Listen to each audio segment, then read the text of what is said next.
Handa na sa pagdagsa ng mga magsha-shopping ng pamasko ang mga mall at tiyangge.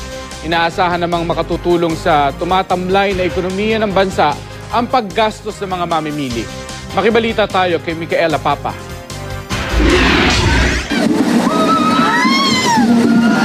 Makapigil hiningang rides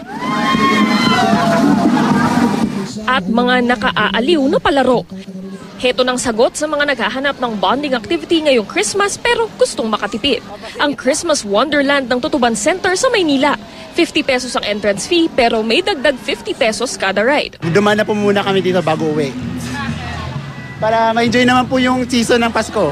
Masaya po kasi dito eh. Tamang-tama rin sa mga gustong mag-Christmas shopping dahil nasa labas lang ito ang Tutuban Night Market.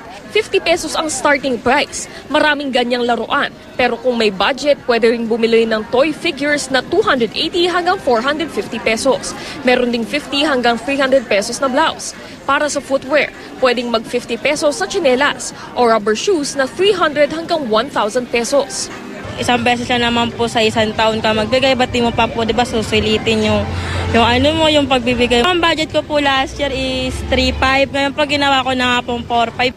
Sa mga gusto pa ring mamili ng may aircon, tandaan naman ang bagong sked ng ilang mall. Simula bukas hanggang January 3, 11 a.m. to 11 p.m. na ang operasyon ng mga mall sa EDSA para bawas traffic kung rush hour. Pwera na lang sa Pasko at Bagong Taon at sa mga bisperas nito.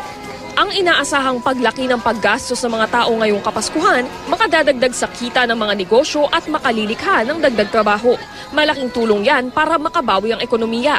Ang pagbaba kasi ng paggastos ng maraming Pilipino ang dahilan ng pagbagal ng paglago ng ating Gross Domestic Product o GDP.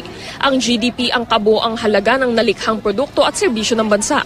Lalong malayo yan sa GDP growth rate ng bansa sa parehong panahon noong 2013. Bumaba ang paggastos dahil bumilis din ang pagmahal ng bilihin o inflation. Konti na nga ang namimili, mabagal pa ang pagbenta ng mga produkto na naiipit ang delivery. Yung port congestion problem also could have affected also the services activities including transportation, retail, wholesaling.